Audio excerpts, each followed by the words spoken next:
దేవుని ఘనమైన నామమునకు స్తోత్రములు.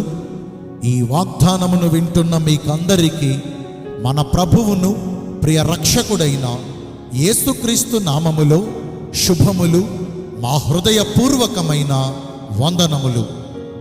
ఈరోజు మీ కొరకైన దేవుని వాగ్దానము యోహాను 3వ పత్రిక 1వ అధ్యాయము 2వ వచనము. నీవు అన్ని విషయములలోనూ వర్ధిల్లుచు సౌఖ్యముగా ఉండవలనని ప్రార్థించుచున్నాను. ఈ వాగ్దానమును మంచి దేవుడైన యేసయ్య నేడు మనందరి జీవితములలో నెరవేర్చునుగాక. ఆమేన్. ఈ వాగ్దానమును మనము పరిశీలిస్తే, లోక రక్షకుడైన యేసుక్రీస్తు ప్రభు వారి సహోదరుడును, ఆయన ద్వారా ప్రేమించబడి ఆయన చివరి వరకు యేసును ఎంతో ప్రేమించి ఆయనను వెంబడించిన శిష్యుడైన యోహాను తన ఆత్మీయ కుమారుడైన గాయునకు శుభమని చెప్పి లేఖను రాస్తూ, ప్రియుడా, నీవు అన్ని విషయములలోనూ వర్ధిల్లుచు సౌఖ్యముగా జీవించమని మనస్ఫూర్తిగా ఆశీర్వదిస్తున్నాడు. ఈ లేఖ అంతయు గాయు కొరకే రాశాడు.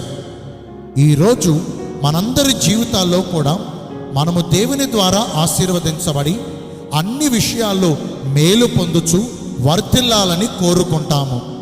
అయితే ద్వితీయోపదేశ కాండము 30వ అధ్యాయము 9వ వచనములో, మరియు నీ దేవుడైన యెహోవా నీ చేతి పనులన్నిటి విషయములోను, నీ గర్భఫల విషయములోను, నీ పశు సంపద విషయములోను, నీ భూమి పంట విషయములోను, నీకు కలిగిన సమస్త విషయములలోనూ నీ పక్షమందుండి నీకు మేలు కలుగునట్లుగా నిన్ను వర్ధిల్ల చేయుదును అని ఆశీర్వదిస్తున్నారు.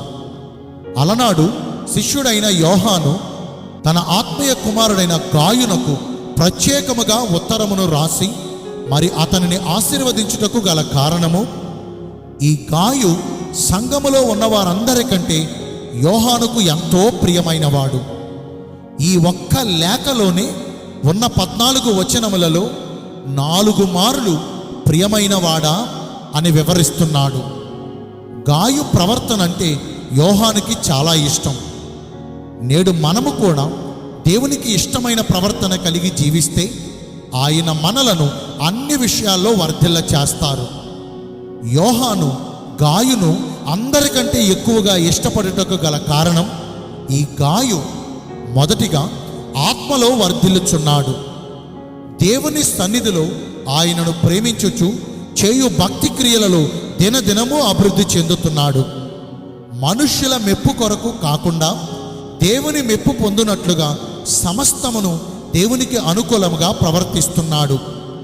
మనలో చాలామంది సంవత్సరముల తరబడి మందిరాలకు వస్తూ ఉంటాము, కానీ దేవునిలో ఏ మాత్రమును ఎదుగుదల లేకుండా, దేవుని పనిలో ఎంత మాత్రమునూ వాడబడకుండా అంటనట్టుగా భక్తి చేస్తూ వెనకబడిన అనుభవములో ఉంటాము.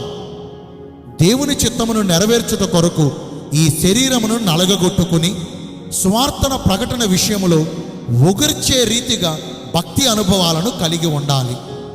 రెండవదిగా, ఈ గాయు చేయునదెల్లా విశ్వాసికి తగినట్లుగా చేయుచున్నాడు. తన మాట, తన క్రియలు అన్నీ గొప్ప విశ్వాసము కలిగినవే. ఈనాడు మనలో అనేకులు పేరుకు మాత్రం విశ్వాసులుగా పిలువబడుతున్నారు, కానీ వారిలో ఎంత మాత్రమునూ విశ్వాసం ఉండదు. ప్రతి విషయములో మనుష్యులపై ఆధారపడి ఈ లోకాన్ని ఆశ్రయిస్తూ ఉంటారు. అట్టి వారికి అన్నింటిలో అనుమానాలే.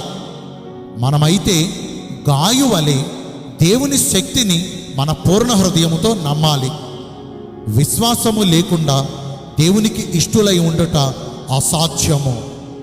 మూడవదిగా, ఈ గాయు దేవుని యందు భయభక్తులు కలిగి చెడు కార్యములను కాకుండా మంచి కార్యములను అనుసరించి నడుచుకొనుచున్నాడు. ఈ రోజుల్లో మనలో అనేకులు దేవుని యందు భయభక్తులు కలిగి నడుచుకున్నామని చెప్పుకుంటూ చెడ్డ క్రియలు చేస్తున్నారు. దురలవాట్లకు బానిసలుగా మారిపోతున్నారు. మనము ఎల్లవేళలా మంచి వాటిని ప్రేమించి చెడ్డ వాటిని విడిచిపెట్టాలి. మన దేవుడు మనలో పరిశుద్ధతను కోరువాడు.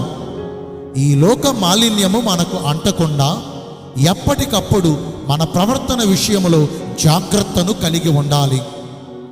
మన పరలోకపు తండ్రి అయిన యేసయ్యకు ఇష్టమైన ప్రవర్తన కలిగి జీవించుచు అన్ని విషయాల్లో వర్ధిల్లుచు సమాధాన స్థితిని పొందుకుందాము.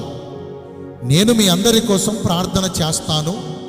పరిశుద్ధుడును ప్రేమ కలిగిన మా ప్రియ పరలోకపు తండ్రివైన దేవా, మీ కృప కలిగిన ఘనమైన నామమును బట్టి నిండు మనసుతో కోట్ల కొలదిగా మీకు మా కృతజ్ఞతాస్తుతులు స్తోత్రములు వందనాలు చెల్లిస్తున్నామయ్యా. మేము అన్ని విషయాల్లో వర్ధిల్లుతూ సౌఖ్యముగా జీవించాలంటే ఎలాగున నడుచుకోవాలో ఈరోజు వాగ్దానము ద్వారా తెలియజేశారు. వాక్యానుసారముగా నడుచుకుని ఈ వాగ్దాన ఫలమును పొందుకునే భాగ్యం నేడు మాకందరికీ దయచేయండి. ఈరోజు ఎందరైతే పుట్టినరోజులను, వివాహ దినములను, ఇతరమైన శుభకార్యములను జరిగించుకుంటున్నారో వారందరికీ మెండైన దీవెనలు కుమ్మరించమని, మీ రాకడ కొరకు మమ్మను సిద్ధపరచమని యేసుక్రీస్తు ప్రశస్త నామమున ప్రార్థించి వేడుకొనుచున్నాను మా ప్రియ పరలోకపు తండ్రి. ఆమేన్. May God bless you all. Thank you.